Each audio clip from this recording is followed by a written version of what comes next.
Let's welcome Paul Bedard up on stage. Hi, Paul. Good morning. I'm good. I'm good. That's your mic. Very nice. Very nice to see all of you guys here. I'm really looking forward to what we have prepared for you guys. Great. So, without further ado.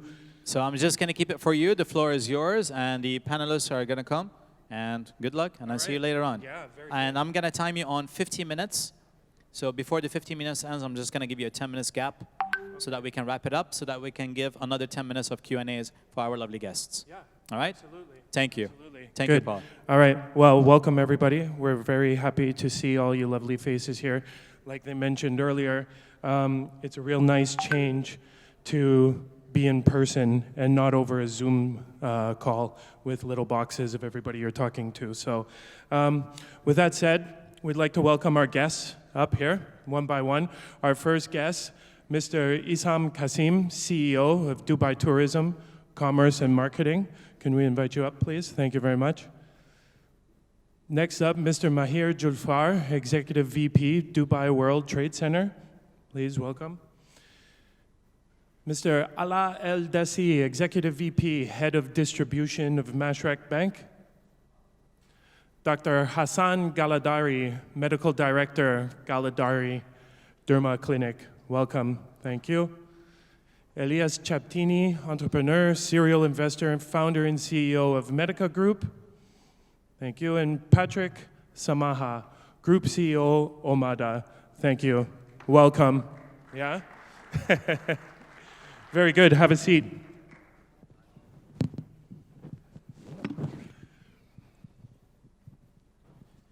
Everybody okay? Feeling chatty? Yeah? Absolutely. Very good. So we're here, we're here to talk about the innovations, right? One of the COVID-19 was something that we all dealt with, right?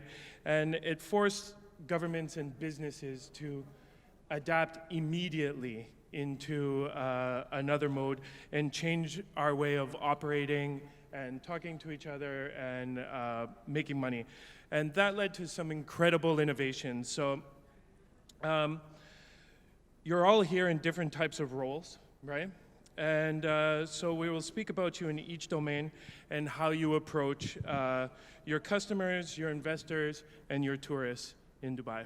Yeah? Everybody okay with that? Yes. Yeah, good.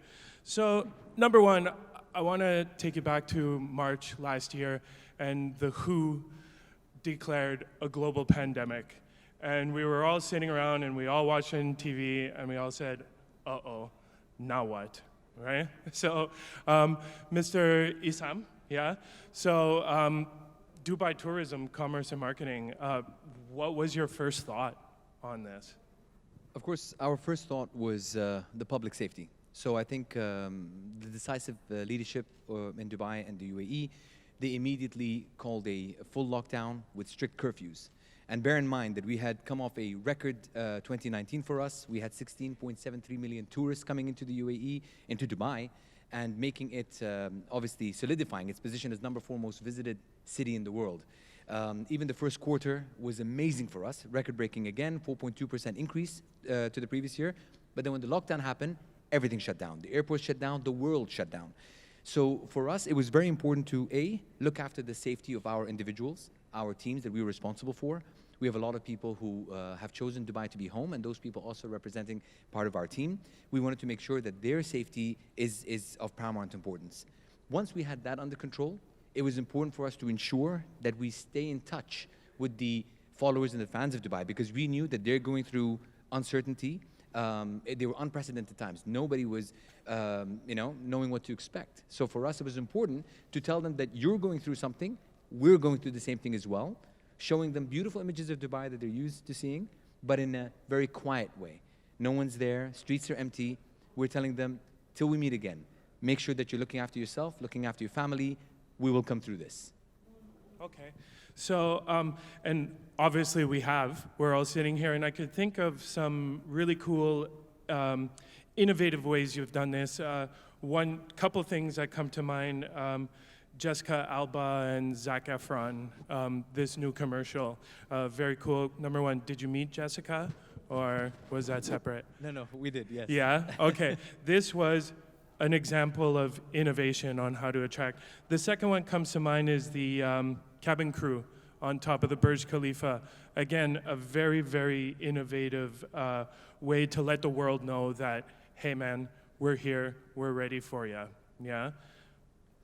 You're absolutely right. I think if you look back historically, Dubai always had a way of creating these moments that get people to talk organically about Dubai. When it was Trade Center in 1979, the tallest tower in the Middle East, and everyone thought, why would Dubai create something like this? They don't have the population to support that. After that, you had things like Burj Al Arab, you had Burj Khalifa, 7-star hotel, the tallest tower, Palm Island.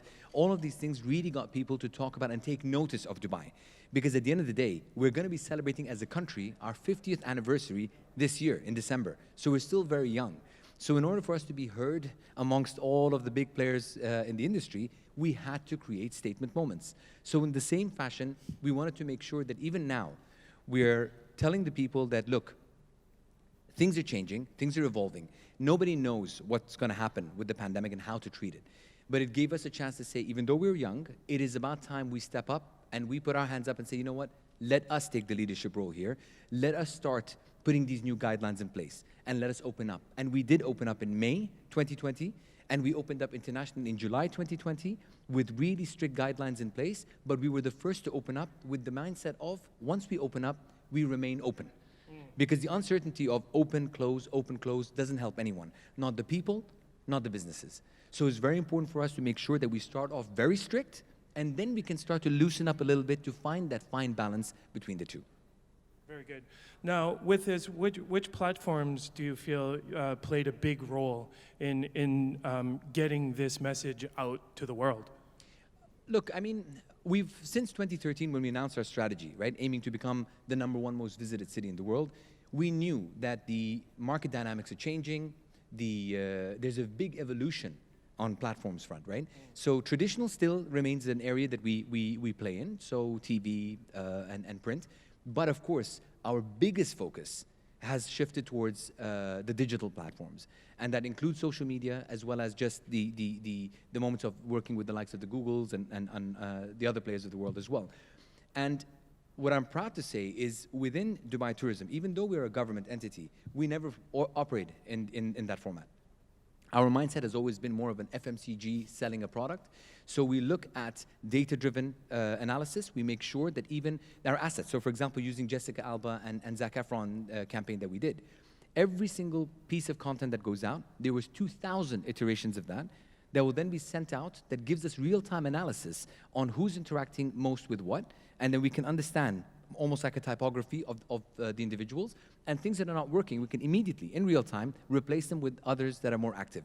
So these are the kind of things that we're relying on a lot more going forward, and all of the platforms, we have very, very strong relationships directly with them to understand not only how do they work, but also to push the envelope with them, challenge them, and do new things, and experiment new things with them, and it'll be the first time for them as much as it'll be a first time for us. Wow, that's very cool and innovative. So it looks like you're on the right track. Everything's good. We're open. We're ready for business. And looks like the next thing we're ready for is the Dubai Expo, right? So it looks like we bought ourselves a year, right? And now we're in 2021, and we're on the brink of the Dubai Expo opening. So what were your methods and techniques used during the pandemic, which was introduced to be followed for tourism and your event leading up to the expo? I think I'll start with the Dubai World Trade Center. Yeah. So Dubai World Trade Center, set an example on how to reopen, safe reopening of events by hosting international exhibitions, conferences, and consumer events. As we speak, this week we had the inauguration of Gastech and SPE. Gastech was the first time that it comes to this region. We're expecting about 15,000 visitors. So ensuring the safety of our staff, ensuring the safety of the participants, the contractors, the visitors is our priority, just like Assam mentioned. So we also follow up with the organizers after they leave the city in terms of have anyone encountered like with COVID or been sick or anything. So we make sure the journey is completed. In addition, we also make sure that our commitment to the customer experience journey. So it's like a cycle where we kind of work very closely with the government, with DTCM. What's the announcement? How can we have more events? So from September till December, we will be having 40 international exhibitions. And and Expo is coming up basically on the 30th of September, the opening. Assam can mention more about the opening ceremony and what's happening at the Expo site. We, as Dubai World Trade Center, we are the operator of the exhibition center at the Expo site, and the Expo Village, and the Expo Park as an operator. So the commercial, the calendar, everything sits with the Expo, because everything has to be linked and related to the Expo. Okay, excellent. So, and how are you using social media to attract and to let the people know that the Dubai World Trade Center is open and ready, and we're going to get back to normal. We're going to go back to trade shows, right, here in Dubai. Yeah. So what is it that you're doing for that? So before I go to the promotion side, I want to mention that the pandemic of social media traveled faster than the COVID outbreak, to be honest. Everyone became an expert in what's happening with the COVID. And we worked very closely with the government of Dubai, with DTCM, in terms of how to promote positive and what is the actual news. So we had continuous support by the government, to be honest, of Dubai. There were a lot of announcements, maybe locally and also internationally, but we just made sure that the news is one. And for us, working with the organizers was a challenge, because every time there was a new news about closing borders, closing airports, closing airlines, we had to justify that. How can we grow the event? How can we bring visitors from other countries? Yeah, correct. And I was here all last year, and you have family in Canada, and people in Germany, and all these people are going through, and over here you're seeing Will Smith post something on Instagram, and he's having a great time in Dubai, and it really sent the message that we were really one step ahead of everything, and we made sure that for people to feel safe to come here, basically. I think just adding to what Maher was saying, the Dubai World Trade Center team and the government departments in general were extremely active. And when we talked about agility, there was a discussion about this earlier on as well on the panel. And being agile is actually the norm for Dubai. Dubai has always relied on agility and being able to pivot and shift as and when needed, and quickly. And that was prime example. So Dubai World Trade Center was one of the partners from the government departments that actually played an active role with the frontliners to support during the pandemic, and that was something, honestly, it's hats off to them. They really put themselves in front to just make sure that everyone is safe and secure. And then immediately, once the new policies and procedures were put in place by all the different government departments, as Maher explained, these policies were extremely strict in the beginning. So they wanted to open up, but they wanted to make sure that it's not at the cost of the public safety. So we had policies where safe social distancing was one thing, but how you actually queue up, how people come in, and making sure that everything's sanitized. And then once a set is over, people leave. They sanitize the place again until the next one comes in. There's a lot of logistics and complications that were involved, but the team did superbly well. And it was our role from Dubai Tourism perspective to ensure that we're communicating this globally and highlighting this to the rest of the world. We have amazing partnership across traditional and digital platforms, where we made sure that we're communicating all of these best practices across the world. A, for others to learn from what we're doing, and B, to make sure that people feel safe as soon as things open up, that Dubai is the place that they want to be. Yeah, correct. And which brings me on to the next. You hear this new word trending online called digital nomad, right? And you're seeing countries adapt to this hashtag digital nomad. And what a digital nomad, so I guess this would be something where Dubai would be willing to do and to attract people to come here, new investors, new people to come. So this would be something that,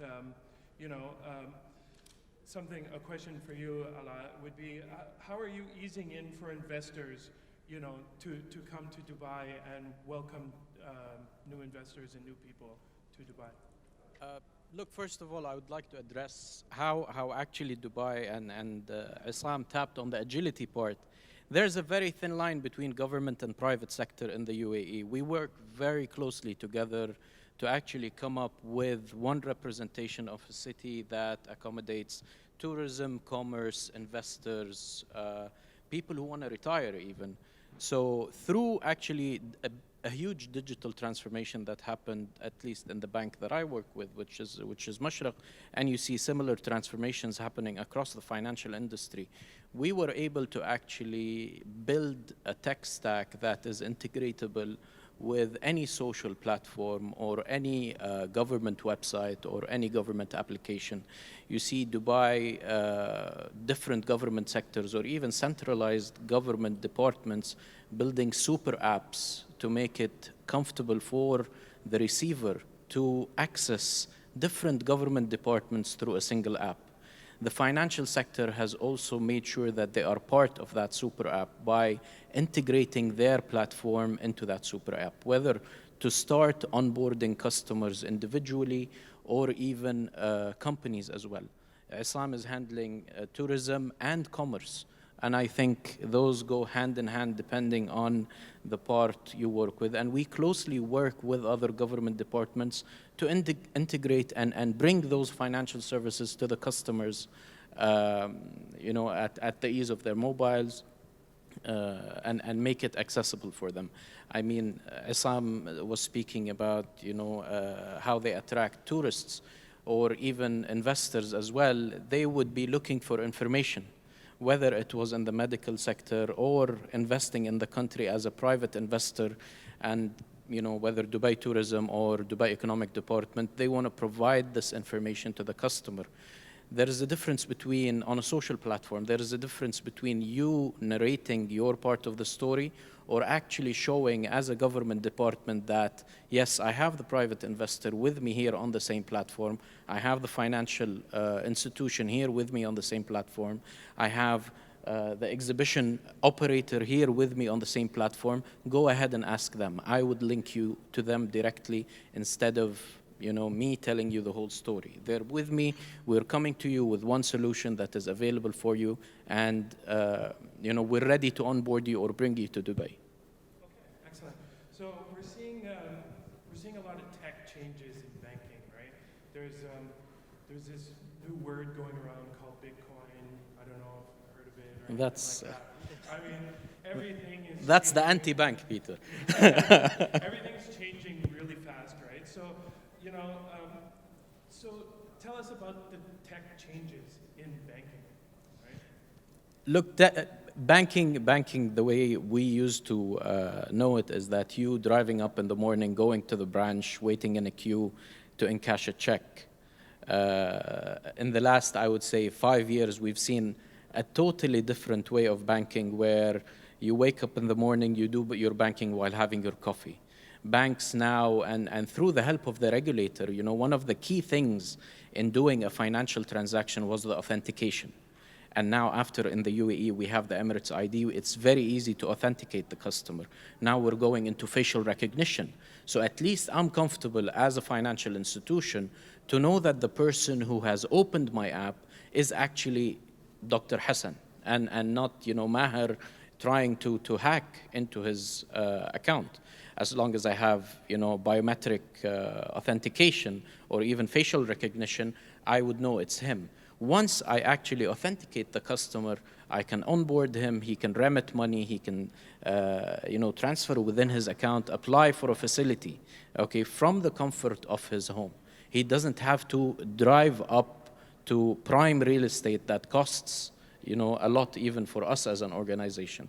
As a strategy for Mashraq, what we have done is that we built that tech stack. We made that technology available for the customer and actually saved a lot of cost on our physical premises. It's not a matter of only saving the cost. We actually took those funds and invested more. Now we're available digitally, not only for individual customers, but as well as for business customers. 98% of the transactions that we process, financial transactions that we process in the bank, are purely digital. without human intervention. Almost 70% of our retail service transactions are also digital. We've seen a drop in the traffic in our physical branches, in our brick and mortar, and a huge uptake in adoption from customers on digital.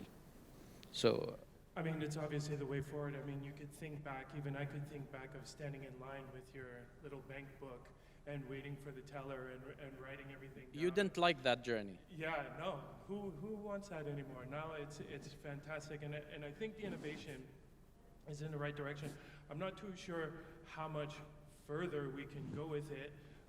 It's changing so fast, always, but you know, we trust everybody's doing their best to stay on top of it, correct?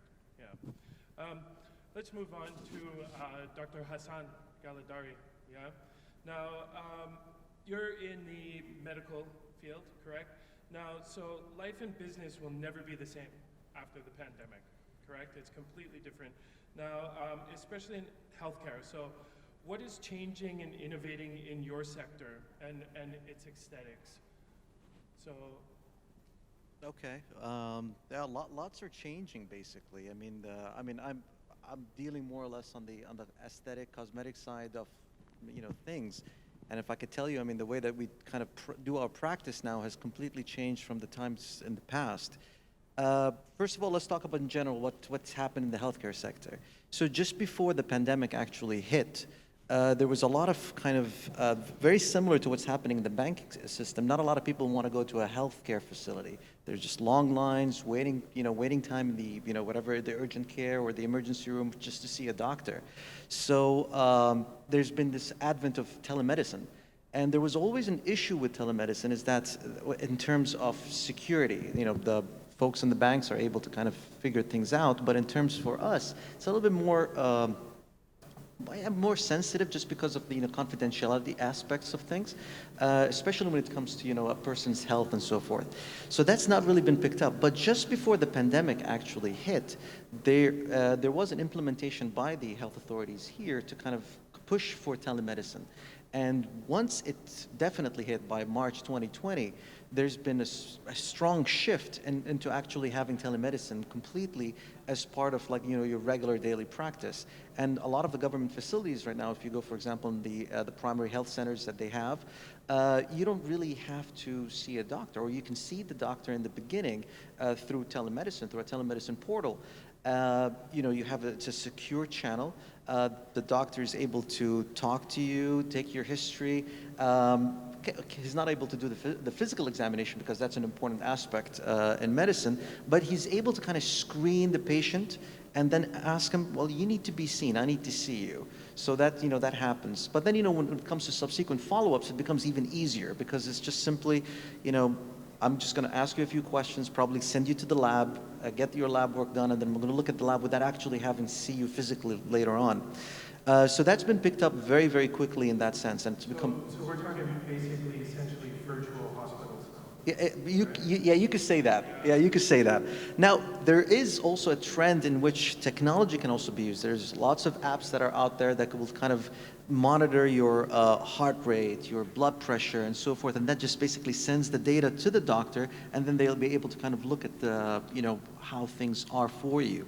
So that's basically how it kind of worked out in the healthcare sector, and we've been you know, pretty much pioneers as compared, for example, to the United States. In the U.S., I mean, they had to have, you know, the government kind of say, listen, you know, because of HIPAA, which is, you know, the patient confidentiality aspect of things, they had to kind of say, it's okay for us to have virtual consultations. But here, this was kind of implemented just before the pandemic. But when the pandemic actually hit, they just said, you know, this is going to be something, a doctor for every citizen. That's the whole, you know, I would say, you know, platform that they were kind of pushing for. Has the reception of the patients been okay? I'm trying to think if I told, you know, my 74-year-old parents that they're going to have a consultation online with the doctor, I'm not too sure if they would comprehend that. So is it something that's being adopted and accepted So, easily, so or it, is there resistance? no, it depends on the generation. So like baby boomers have, which your parents are probably, they might feel a little bit of a resistance in that aspect, but it's really been picked up by the younger folks. I mean, we're talking about the millennials, the Generation Z. They really pretty much they love the virtual experience. Nobody wants to speak on the phone these days. They want to text. Nobody wants to kind of, interact with one another or shake people's hands. They want to send like a wave on a, somewhere on like a tech platform.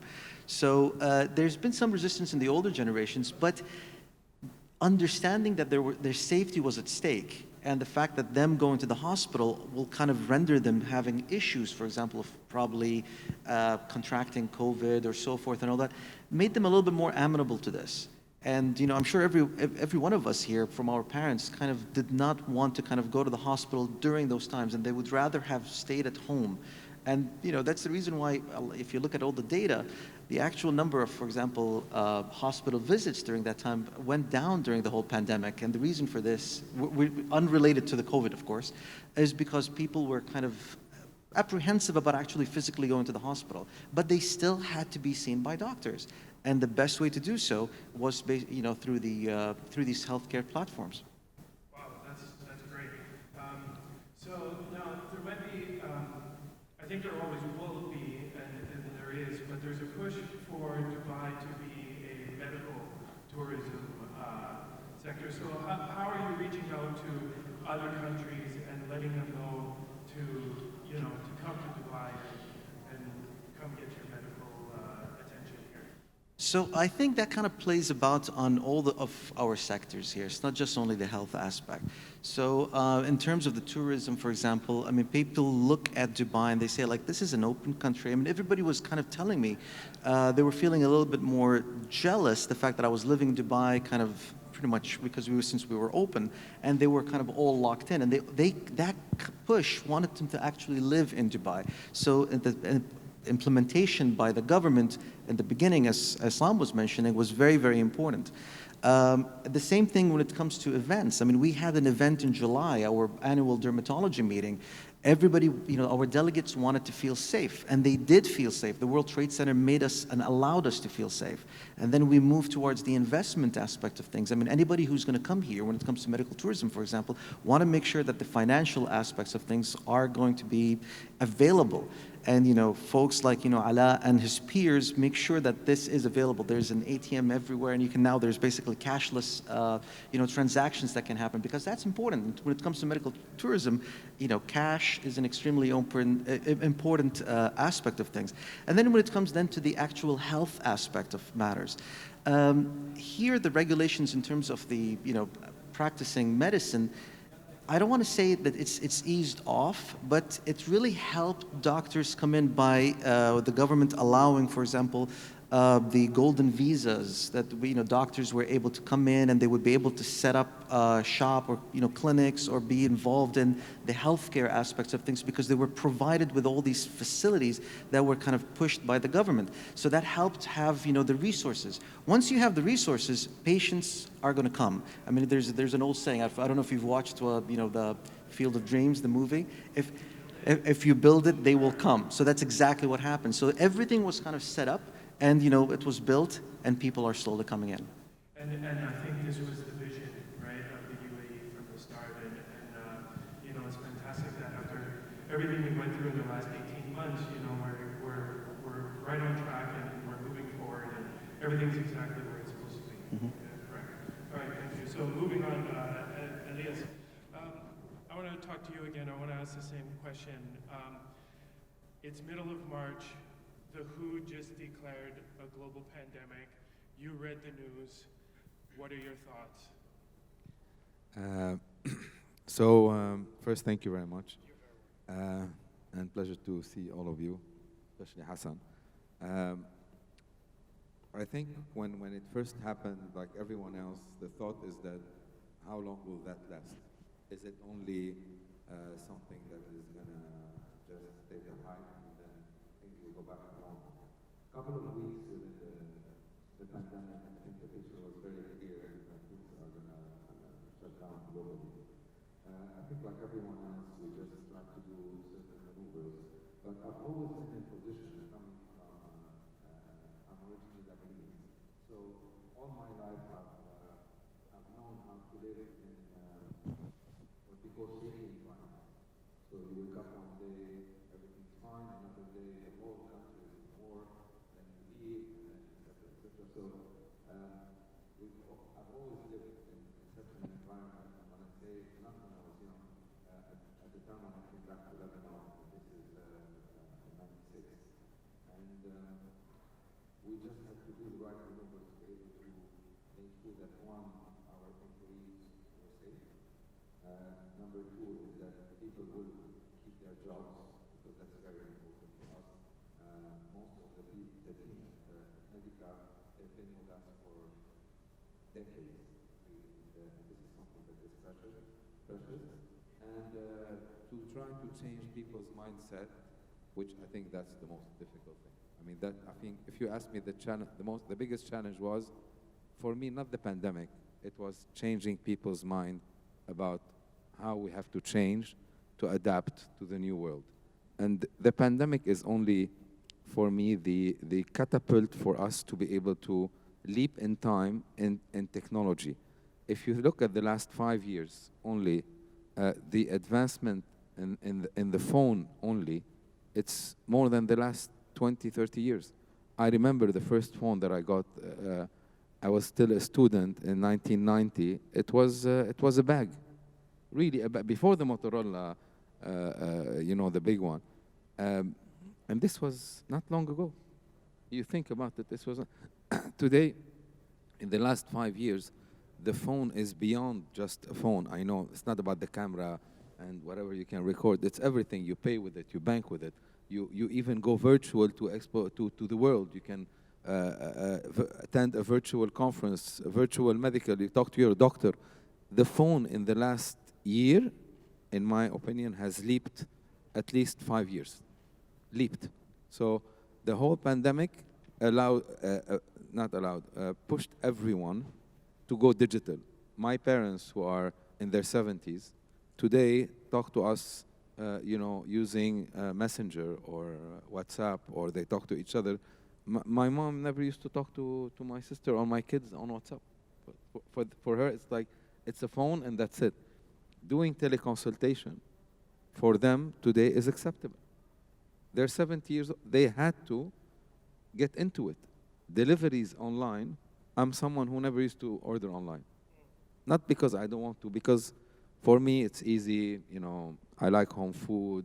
I have people that actually can, help me to make sure that, I have my life very stable. But then at a certain point, you have to. So today I find it very easy. I actually find that there is a lot of home food online that are much more delicious sometimes than the food that you cook. So it's great. Very good. So COVID fast-tracked the digitization of your company, correct? Yes. So was this, what kind of challenge was this for you? And People. people? Honestly, it's all about the people. People are the ones who actually can help you to leap, or they can actually slow you down massively. And that was my biggest challenge personally. Our industry, as a medical aesthetic industry, I think pandemic or war or global recession, when a man or a woman are in need of doing a treatment, or Dr. Hassan can validate this, when they start aesthetic treatments and they look good, it's very difficult to go back. Extremely difficult. And I'm talking to you from someone who is a patient himself. When I started this industry in 1997, 98, and Dr. Hassan's father, Dr. Galadari, is a mentor and a friend, very dear friend. When I came here, he was the first person I met. It was very primitive. Aesthetic, when you tell someone you need to do fillers and toxin, it's like, what are you talking about? What is filler? What is Botox? Until today, people confuse the difference between both. And my first experience in this industry, bad experience, I would say, is when there was war in one of the countries. Now, it's not to mention where and why. And the whole country was locked for 3 months. There was no airport. You can't come in, you can't come out. People are sitting at home. No doctors, all clinics shut down, nothing. The whole country is shut down. 3 months later, when everything opened, and I'm talking to you in 2006, I'm not talking now, 2006, the women and men rush to doctors, not because they feel sick, because they need to take care of themselves. I'm like, wow. And we had stock that we were willing to shift from that country to the UAE so that we can, sell everything, because I thought that, country's over. And actually, we didn't. We ended up doing 20%, okay, above target that year in the country. So it's to tell you that today people have priorities. And health is, in my opinion, health and beauty is number one. When I say health, it's not only, oh, my knee is hurting me, I have heart issues. I would like to know how I can feel better inside, okay, before I look better outside, or equal. Today, regenerating your organs using a lot of new techniques and technologies that are available in the market, between peptides, stem cells, etc., is going to happen, and much faster than we think. And it's all about the adaptation of the country that will make that happen. And I think, geographically speaking, the UAE and Dubai are the best country that is placed for everyone. Don't forget, we are in the middle of 700 million people around us, 3-hour flights. 3-hour flights, we have 700 million people between Africa, Asia, and here. So I think we're blessed. Yes, correct. You're completely right. It's the people, right, and it's the health, and that's the way we got to go. So we'll move on to Patrick. If I may now, just add one thing. So just to give to share why people. So we digitized the company, automated the company. We spend a lot of money on this to make sure that our customers will receive faster deliveries, better service. There is online, digitized, we're more connected to them. But some people could not adapt in the company. Some people were like, we don't need to do that. We don't need to digitize. We are not the logistics. Why do we outsource logistics? I said, we're not logistics. We are in sales and marketing and training. This is what we have to do. How we deliver the product, it's not our problem. Banking today, let the customer pay directly. We don't have to send people to be able to collect money. You need to start thinking outsourcing. So this is what I'm saying, very difficult for people to say, oh, we don't need a collection department. Yes, you can actually outsource some of it and then focus on what you do best. Paul, Paul, I yes, just wanted to add one thing. I mean, he's not wrong. In 2008, when there was a recession, the number of aesthetic procedures went down. But then in 2009, it just popped up. Now, more so during the pandemic, and this has been across the board, whether we're dealing with the US market, whether the French or even the British, everybody's seeing, at least we're talking anywhere between 40 to 70% pop-up.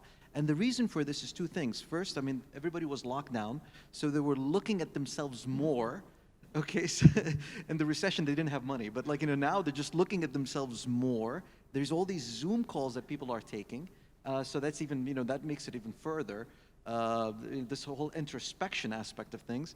And then, when things kind of opened up, that's when people were more interested. And now people are going to say what about masks? We're putting on masks. Well, why is that important? That should cut things down. As a matter of fact, no. There was usually some downtime when it comes to these procedures. Now that we're wearing masks, the number of rhinoplasties have gone up, the number of lip augmentation have gone up, and the reason for this is that people can cover it and they can still walk around. That's true, right? I mean, with all this time locked in, looking at yourself on Zooms, you start asking yourself these questions, right? Yeah, very good. Good. So Patrick, we'll move on to you now.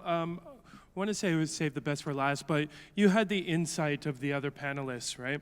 So now, how is it that you can assist these different sectors with what you do here? Well, thank you for organizing this. Thank you, gentlemen. Nice to meet you all. I think I want to just give you a little bit of history. I came here 20 years ago with a hope that I can see every day from this country, and it's unbelievable. It has been a great journey. I go back to 2009, which is the unspeakable recession that we all have seen, and I know it's like taboo, don't talk about it, etc. But the feeling I had in 2009 was, God, this is going nowhere, we have to leave, go back home, which I'm sure a lot of expats have actually felt the same way. Property in home countries with expats started to rise. A lot of people started to buy apartments in UK, in Lebanon, France, and so forth. And then things started to pick up. But what resonated, what made the whole thing great is how Dubai made sure, and the second after the 2010 problem is, no, this is your country, this is your home, how you can stay here. And that has been validated when the alien invasion of COVID started in 2020, which means I left my job in COVID to start a company. I bought a house when COVID happened in Dubai.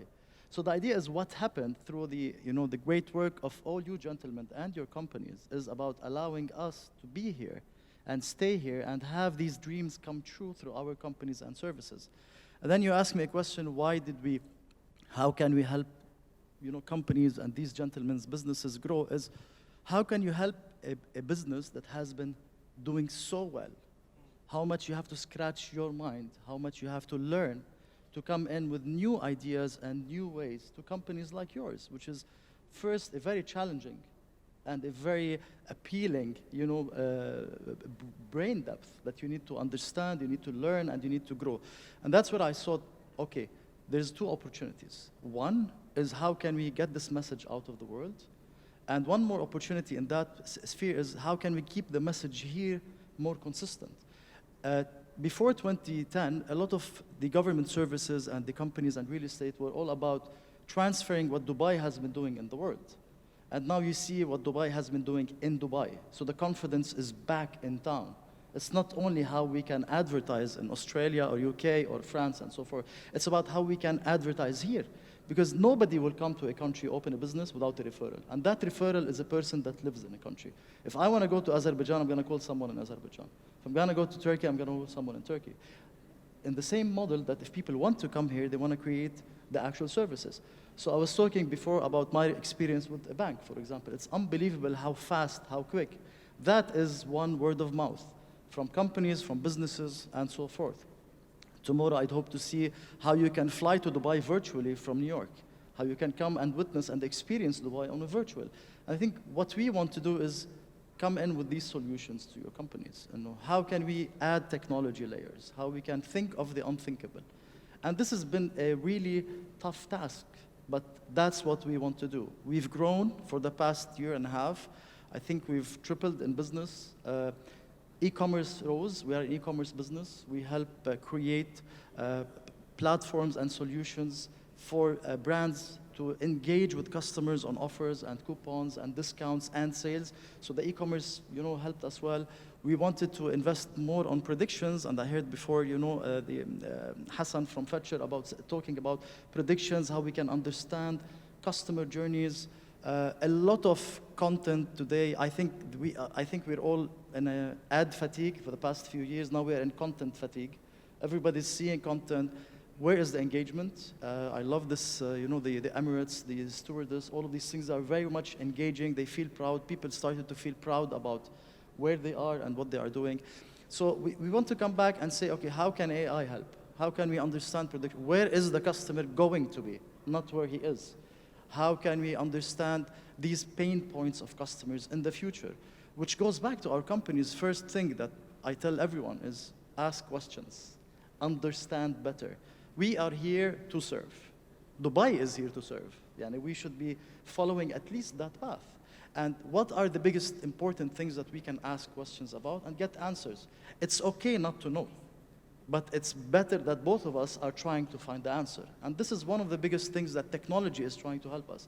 Facilitate, simplify, and trying to get to a place where we can add value to your businesses. This is not an easy job. This is the hardest thing I've ever done in my life. And it is so overwhelming to even find a 1% solution to one problem that we can actually face. Medical tourism is going to be extremely prominent here. I hope you start creating for the elderly places in UAE, and I think that's something is going to be more questionable and more opportunities in the future, because we see that. We read technology and we read people's problems online, and that's where the forums are today. So understanding, listening, Sprinkler today is a sponsor here, great social listening tool to understand a little bit more about what is happening around you. And that's where technology is. Listen, understand. We are more a receptive business today. We are not a possessive or more, getting people to demand what we want. On the contrary, we are here to understand, we are here to listen, we want to create things together for the customers and for this beautiful city. Our business today relies on how we take this example and we try to adapt it in our fields in media and content and technology in all the Middle East. We have the best case studies. If we want to do something in Saudi, that's a great case study. We have it, we've learned it, we've done it, we failed forward, we've created a lot of ideas, we go do it in Saudi. We go do it in Egypt. E-commerce here is great. It's easy, anyone can reach anywhere in a minute. You can go to Dubai, to Sharjah, so simple. Any delivery, any logistics finds it so easy. Do that in Lebanon, it's a nightmare. Do that in Egypt, you will never get a destination. Even in Saudi, and there's a lot of opportunities that we can learn from here and adapt into the Middle East. And that's what we feel as an opportunity. This is the business hub where we create the learnings. This is the encyclopedia of this model of the business. And this country, and thanks to you and thanks to our rulers here, and who gave us these opportunities to make many adaptations of these successes in Saudi, in the lower Gulf, in Middle East, in the new Gulf, I call it, Azerbaijan, and all these new markets, how we can adapt these new tools and make them, successful there. Today, you can buy on a credit card. It's so simple. 4% of people in Egypt have a credit card. And today, the online shopping without a credit card system creates so much scrubbing, we call it, in the commerce business. Because you can change. If you don't pay it on time, you still have an option to change, to return the item. And then it goes back to another cycle, which is the reverse, as mentioned before. The reverse cycle when you shop online. How to deal with that. And all of these things are still new tools to help customers find these ideas and technologies to invest and to develop what can be done more. And I think the businesses today and media, for example, I feel there's a lot of pain points in publishers and content owners. Platforms have ruled the world. But the people who are creating the content that matter to our lives, the so-called newspapers, the so-called content owners, they are struggling, still struggling. They couldn't find opportunities in growth. And that's what we come in. We're creating ad technologies for these publishers, with all the newspapers. Today, you can't go to a newspaper to find a story. You want to wait for it when it comes to a platform. What is this publisher creating on this platform to create this engagement with the customer? And there's plenty of born companies today, like my friend Richard has created a great tool. Love in Dubai has started to make this content out of the customer, the localized content, the neighborhood content, or the Spider-Man of content, things that are next door to you. And that's what we feel is very important. To become smaller rather than to become bigger is the biggest challenge in the future. How to think smarter and smaller, this is what we see we're trying to help. We've developed a very nice model how to mimic concepts on your content, on your websites, how to make your social presence in your earned media, in your own media, in your own assets. You have to depend on yourself. You have to find people to come to you to make it relevant. Platforms are great to be used, but they are not for you. They are owned by different companies. Your business is your IPs, is your products. The more you protect them, the more you create solutions for them, the more you can get people to come back to you. Engagement with your customer is very important. And that's what we are trying to create. Creating all these solutions for these companies and governments, and definitely start in other markets and nurture this and help companies and publishers grow. Well, that's fantastic insight. Thank you. Thank you very much to all the panelists here today for your insights in your different sectors on what you do. So I think what we're going to do now is a Q&A session, if that's okay. All right? Yeah.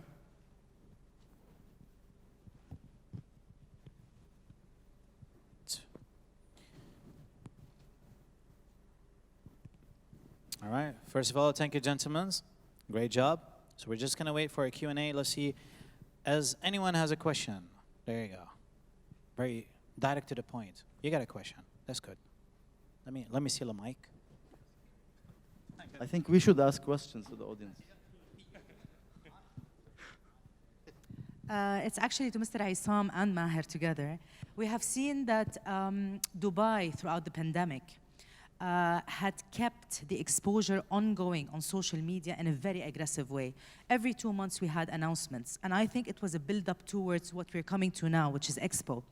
So how did you manage, as a tourism authority, to stay on social media and online in an aggressive way with all the announcements that you did, leading, what's the strategy that you used leading to this, and how do you add value also to the venues with the events that's taking place now, given we were speaking about investors coming on board and, you know, coming to, I'm sure you're involved also with the Dubai World Trade Center, right? So what are the strategies you used, and how did Dubai World Trade Center also add, you know, value and work alongside with you? Sure. Maher, shall I start? I think from the perspective right from the beginning, it was very, very important for us to ensure that we are, A, remaining in touch with our audiences, because our role is predominantly to bring people into Dubai, whether it's business or leisure tourists, but also at the same time to make sure that we are also engaging with the community to give them at least some peace of mind about what's happening and keeping them engaged and abreast of everything that the government is doing for their well-being. And I think one of the points that I want to also go back at is the fact that we have 80% of the population are people who have chosen Dubai and the UAE to be home, right? So we have a responsibility, sense of responsibility towards them, which in turn generated a lot of positive communication globally, talking about how what they're going through is very different than what we were going through. So what we did was we had a coordinated approach with the government departments. So we were pushing the softer messages, more about messages of solidarity. We had a campaign called Till We Meet Again, really playing into the emotions that people found themselves in across the world.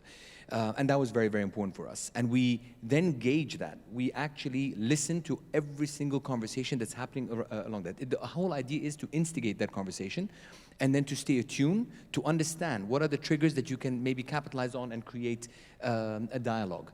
So post that, when we noticed that people are now getting frustrated. First, they were a bit scared, so the message was different. Then they started to get frustrated to stay within the confines of their four walls.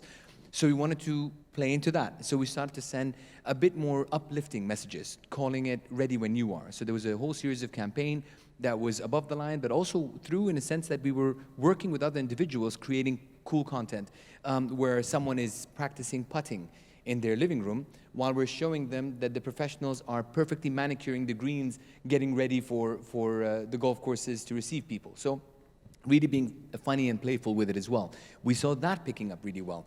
Then we also aligned that quickly with Live Your Story. So as soon as we started opening up, we started tagging that into actual offers that people can purchase and convert that interest into Dubai. So really working it through the funnel.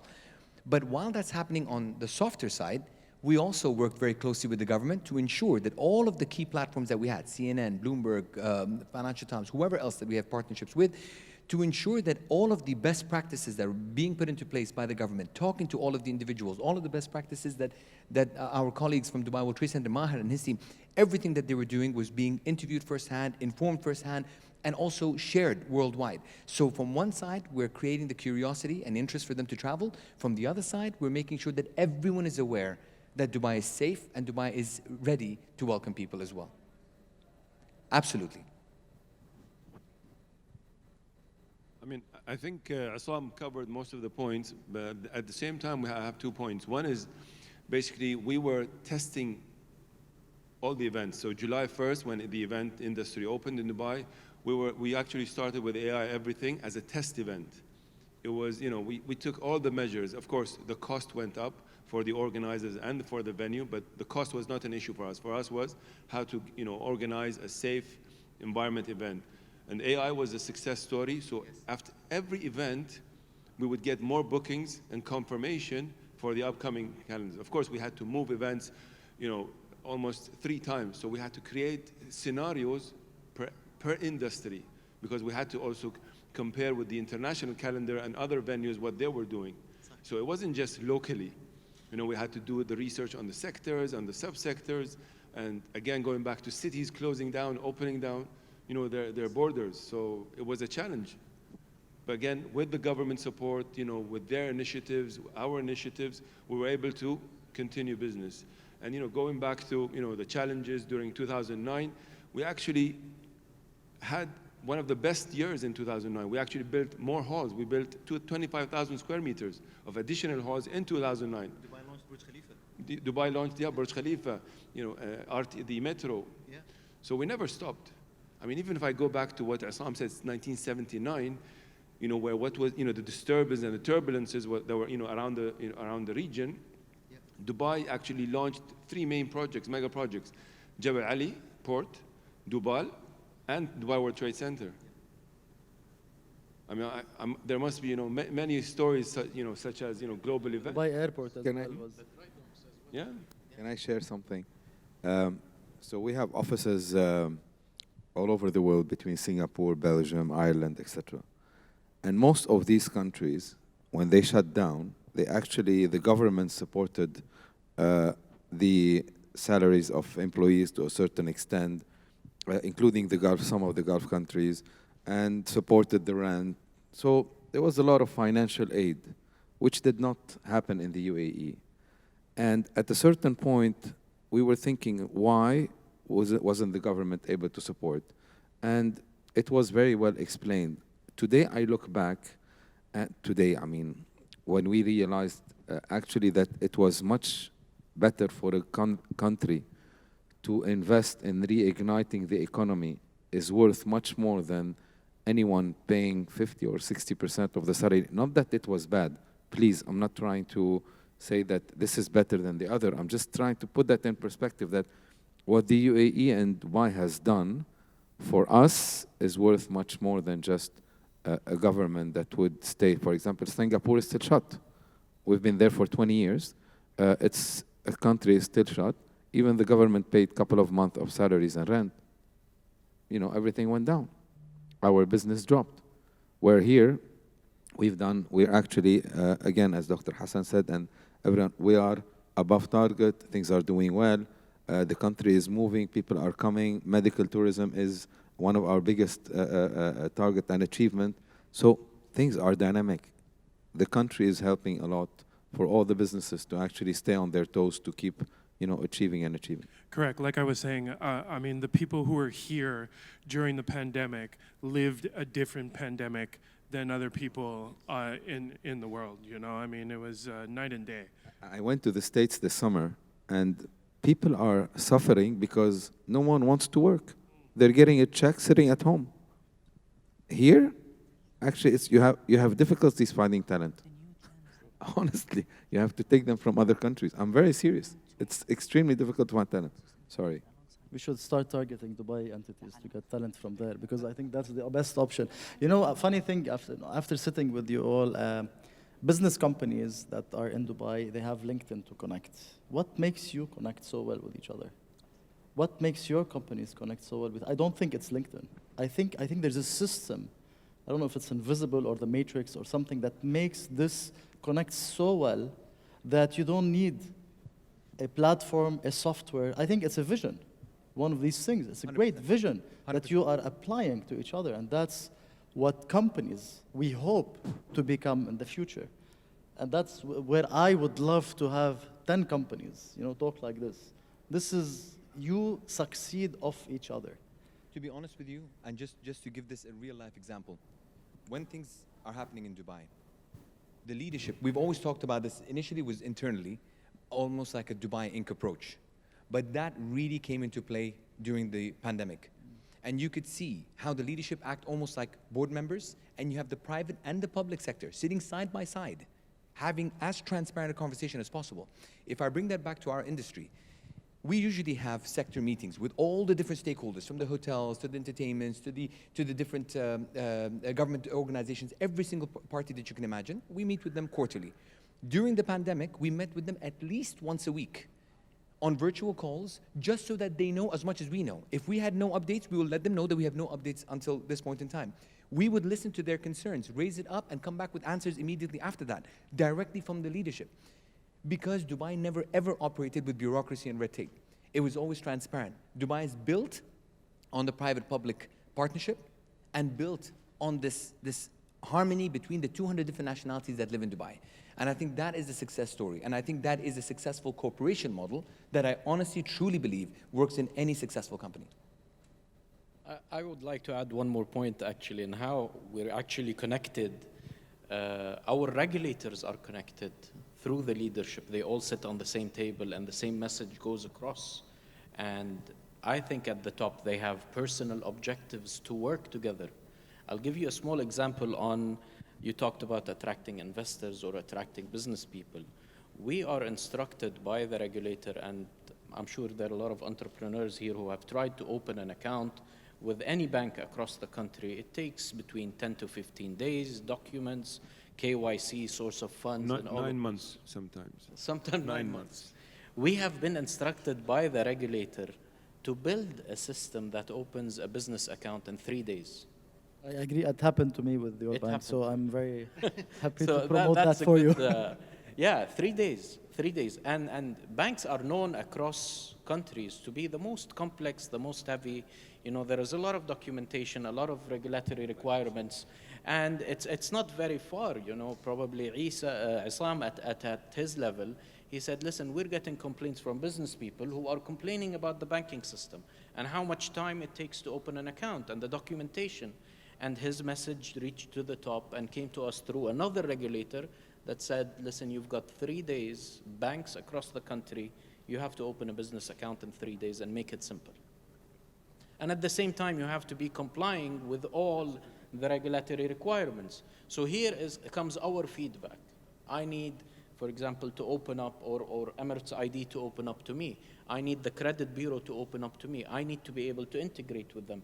They are obliged to actually open up their systems to us, to integrate with us as financial institutions. So this link, or that common objective at the top that gets communicated in the right manner to the different sectors, whether it is, you know, events, tourism, the medical sector, the private sector, the financial sector, even, you know, the F&B sector, it all gets communicated in the right manner, and you see us all working together. Because I think there is a common objective. Probably we don't see it individually, but it's there at the top. I don't think there's anywhere in the world that has an ecosystem of online integration like the UAE has. You try to explain to some people that with RTA you pay your parking with your phone, or even if you get in a fender bender, you don't even need to call the cops. You just take a picture, send it in. The vaccination, the SIHA, all together, it's one of a kind. Yeah. You don't want to see us, you know? Yeah, no. You just go online, bro. Just do it. No, it's great, and it's innovative. So, again, bravo. I really like the if you build it, they will come. That's proven to be true here. So, I'd like to give you a round of applause to our guests here today for sharing all this wonderful insight on what we've done in the last 18 months and where we're going in the next 18 months, year, 2 years. So again, I thank you very much. Give yourselves a hand of applause. Thank you very much for coming. Thank you very much for sharing your stories with us. My favorite part in the end when Mr. Patrick was asking them about the link, Right. you got to see all their faces were smiling. You see, look at that. Again, that's a favorite. That was a favorite. Well, thank you guys very much. Thank you, gentlemen, very much. Thank you for that.